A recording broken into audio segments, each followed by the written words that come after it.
Yeah, so the first thing I never thought about these kind of numbers, and never would have thought that I will be allowed to do it for that long. But somehow it went really quick.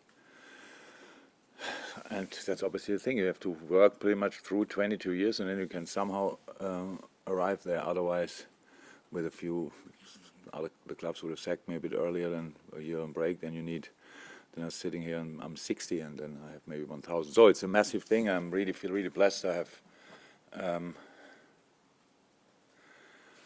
obviously 3 fantastic clubs, which gave me the opportunity to do the job. So that's what's going through my mind. It's not. I don't think I learned. I learned a lot, obviously, but I wouldn't know what is the most important thing I've learned. But it's when this week people told me, because I forgot it, that it will happen. Then I really start. Then it come pictures just coming up, and the start at Mainz. The start at Dortmund, the start here, all these kind of things coming up, and when you come in somewhere, you never know how it will go. And I was really lucky with all the things that happened, and so it's a crazy number, honestly, 1,000. But the beard is now really grey. It was not the case when I arrived here. I'm not sure that's because of the age or because of Liverpool, but it's fine. In the best time of in the time when I probably was full of power, and still am, I did the job I loved for the clubs I love. So, absolutely, I'm blessed with that, 100%. That's what I feel. Frustrating at times, but I'm still enjoying it. Absolutely. It's part of the deal that you have, and when you do 1,000 games, it would be interesting. Maybe people should get an honor for 1,000 good games. So that would take much longer. I'm not sure anybody could get old enough for that. So they were not all good, and not all the phases were good, but most of the time it went in the right direction. And what you learn in these times, football problems you solve with football, and there's a way out of each situation in football. That's how it is. So that gives you. I didn't know that 22 years ago. Meanwhile, I know that. I learned it the hard way, and that's all fine. It's not. It is the best for me, the best job in the world. It's not a relaxing job. It's not a job where you have a lot of holiday or whatever, especially up here not. But I love it, and I feel really blessed that I can do it, because it's actually the only thing I really can do. So nobody would ask me any kind of question if I would not be in football. So not that I would miss that, but just to say that would be a very calm life, and I'm absolutely fine with the excitement, the pressure, the outstanding moments and the lesser good moments. I'm absolutely fine. It's part of the deal. Nobody wins all the time, and I knew that early, and so I don't expect it, but I still try to do it as often as somehow possible. And in terms of the game tomorrow, you look at the league table, it looks very strange. 9th against 10th.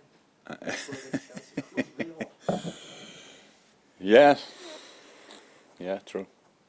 When we did the analyze meeting and you get a list from the other team and then so see injuries, I think it's the only team with a similar injury list like ours. It's tough. That's the biggest problem. We can just go through it, and without now telling, honestly, Arsenal deserves where they are in the moment. Huh? Play outstanding football, top. But cut out 5 players or 3 of their offensive players. So, and nobody would think, oh, Arsenal, where are you? So that's how it is. The injuries are a massive problem, and Chelsea has them as much as we have. It's not the only problem, but it's a big problem, and so that's why I'm not surprised that they do not play well. But then you look at the games they played, and they lost quite a few in the last few weeks, but against teams in form, I would say. They played twice City, they played for sure Newcastle, so it was not now where you think, okay, they should give them 6-0 and send them home. So it was a tough period, because when you watch Chelsea, there's still a lot of good football in a game. It's a bit of a situation. Don't say we played now particularly well in the last weeks, but when you don't use your own chances and your opponent used the first, that's a good sign for a bad period. And that happens a little bit more often. So I said, don't sit here and think, okay, thank God Chelsea's coming. They have even bigger problems than us. No, I know how good they are and can be. And will be the next tough game. It's half time in the season as we get to this game. You've got FA Cup, you've got Champions League, you've got that 10-point gap to close. What do you need, what do you demand now from your team in the second half? Again, consistency in a good way, so that we have to, consistently up to it. That we have to defend on an incredibly high level, but what we didn't do often enough, and based on that, we will create chances. There's no doubt about that. Will we create then immediately 20 a game? Probably not. But that's not the main issue. We have to.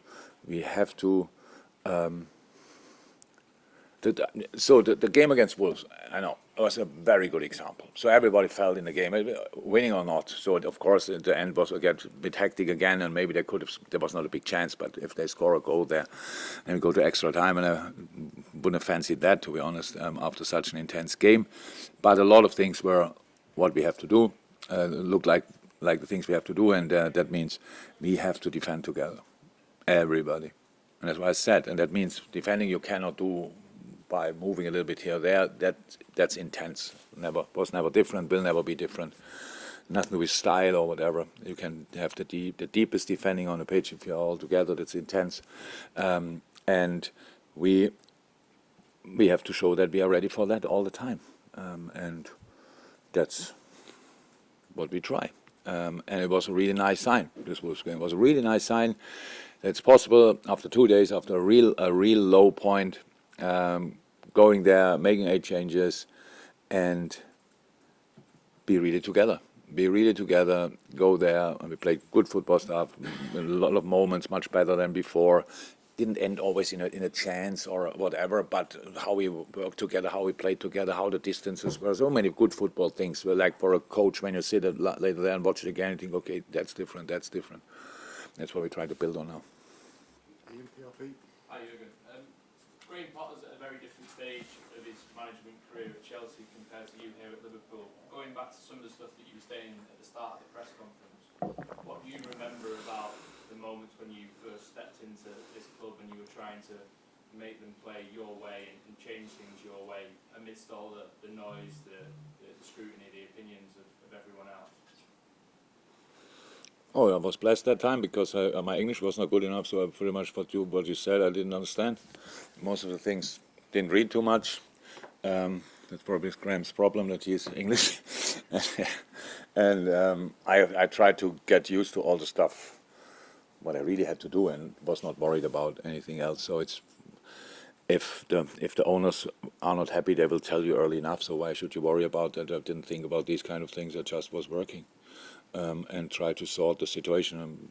I know that Graham will do that. It's a massive task to work for a big club, but in a best possible way. You ignore the size of the club. It's like not thinking about it or whatever. That happens later when I have realized when how big Liverpool is. What you realize when you go abroad, and because you think, oh my God, here they're all crazy as well. So these kind of things. But there's no advice I can give or whatever, and he doesn't need at all. So he's a fantastic coach, and showed that for years and years. But with the amount of injuries, that's difficult. It's difficult, and that's all. I don't think you can compare any kind of situations when you come to a new club. And I think is it the same like this? I think Liverpool was not in a top place. Like, but it was not so difficult to improve. Let me say it like this. But I think for Graham that was more difficult because I think Thomas did a pretty good job. Was not the best moment maybe, but did a pretty good job. And that's then always when then people start to compare. That's then not cool. But they will get through this. Hopefully not tomorrow, but then for sure. Is it that single-mindedness, that focus, is that almost the most important thing that you need to keep in mind at that particular stage? Yeah, that's pretty much in life like this. It's not only in football like this. Imagine in a world where everything is like So 20 years ago, 22 years ago, when I became a manager, we had probably smartphones. Yeah, did we have already smartphones? I don't know. When was when we got all these kind of no? Oh, why? Great times. Huh? So means much more much less information, stuff like this. I analyzed football games on with a video recorder, DVD, a little bit later, all these kind of things. That's how it started. So, and the thing, when you wanted to know about what the outside world is telling you, you have to ask somebody or you have to read a newspaper. So, and not so good times. It's easy not to open a newspaper. And if you don't ask anybody, nobody can tell you. So easy. So I was always like this. I never had a problem with that. I'm interested in opinions. I'm interested in criticism as well. But from people, they really care.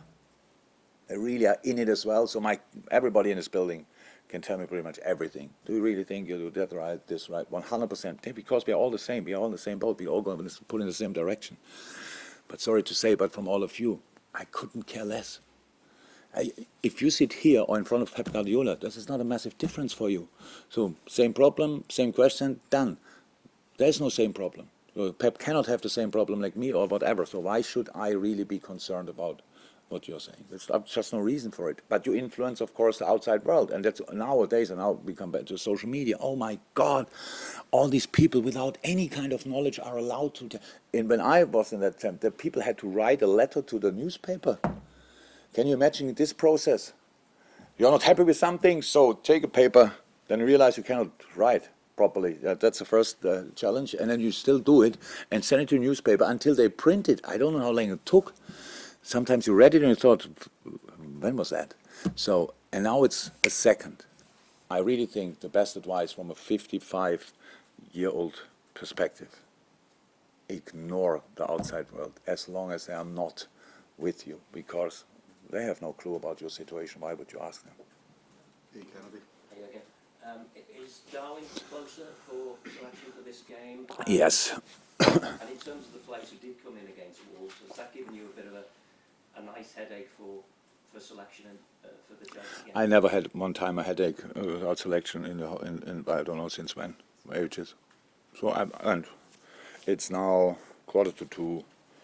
Training at 4, meetings, stuff like this before. I get all the information later. So let me see if I will have a headache or I get some information which will give me another headache. So no, I'm completely fine. I hope they're all fit and all ready, and then we will find a good team.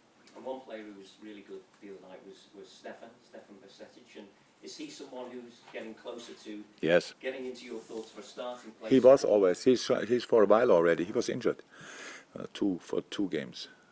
2 games, I think. Here's my thoughts. You cannot be closer to a team than be always in a squad coming on, stuff like this. He was only not in the squad for twice, I think, because he was injured. But it was nothing serious, but painful. It was out. Now he played, and yes, he's closer. So he's ready to be that kind of player rather than somebody you have to be slightly careful with in terms of his development. It doesn't look like you have to be careful, no. Carl. Jürgen, Chelsea's spending over the last 6 months has been on an unprecedented scale. Does that start to show how competitive the race just for the top 4 has become? Yeah, we'll get probably even worse or better. I don't know exactly how you want to say it. Yeah, interesting. I cannot explain it. I have no idea. So, but if the numbers are somehow true, then it's impressive. Last one to Jan, then Jack, nothing to talk about. As we are the same age, I should probably put this question in writing and send you a letter. But I was wondering, if you sit here now and you want to give some advice to the Jürgen Klopp that took over Mainz 05 in 2001, what would you tell him? What to avoid? What to look forward to? From this standpoint today, I could have said, because the easiest thing would have been, don't worry, it will be fine. I didn't know that time. I want to do the job for the rest of my life. And how this job is when you, I think from the first 7 games, if I'm 100, I don't know exactly, but I think we won 6. We would have lost 1 more, we would have got relegated. So you win 5 from the first 7, that would be an outstanding number, and nobody would have recognized it. You just go down to the 3rd league that time, to League 1, it would have been in England. And pretty promising coaching career would have been finished before it's really started. So I was lucky that that didn't happen. And about all the rest, the problems I had that time are completely different to the situation I have today. The job I do today is a completely different job to do that. The advice would have been, but I was, be open, work hard, be curious, nosy, look around the corners, and try to find solutions for problems you don't have in a moment, but you will have in the future. So these kind of things. But the most important thing, be busy, learn the game. I had an interview now a second ago with a colleague of you, and it's like the same with coaching. It's a bit the same like with golf. When you think you got it, the game will tell you differently. So you have to you have always to develop, and that's what I like the most about it. It was not for 1 second boring. Obviously, that's the best thing you can say about your working life. Not 1 second boring, and the best thing I can imagine to do. So that's how it is. Last one for this section, gentleman from Salzburg. Hey, Jürgen. So tomorrow we could obviously see the Ukrainian international Hayo Mudryk start. Do you know much about him? What can you expect from him? Good player. He's a really good player. With wingers, obviously, played an incredible Champions League campaign with his former club. So speed, technique, goals. Yeah, combines a lot. Yeah. So having him on one wing and, for example, Joao Felix on the other, interesting. So Chelsea obviously sorts the problems differently to us. So let's see. But so Joao Felix played after 2 days, after 3 days when he arrived, right? Pretty much immediately, 2 days, where he arrived and played then. So we probably can expect him to play. That makes analysis a little bit more difficult, but we know him. We watch Champions League. I cannot say I watched a lot of games in the Ukrainian League, but we watched Champions League, and that was impressive enough. I just want to follow up as well. How hard is it to prepare for this sort of game when they've got so many incoming, so many suspended, so many changes and so many injuries? How hard is it to prepare? Yeah, but I have a specific way to play. So it's Graham Potter likes to play in a specific way, and that's still clear. So, and that's what we prepare for. But there's other things in football will always be independent of what the opponent will do. Not everything, but some things are, and that's what is actually the most important part for us in this specific case, because we have to how is that? We go for consistency, and that means I think everybody who saw the game thought, okay, that looks a little bit at least like Liverpool. So we had the challenges in the right moments. We won them. We played out of that. We didn't lose the balls immediately. These kind of things. And as good as the opponent is, and they are really good, we have to sort our problems and cause them problems, and then we will see.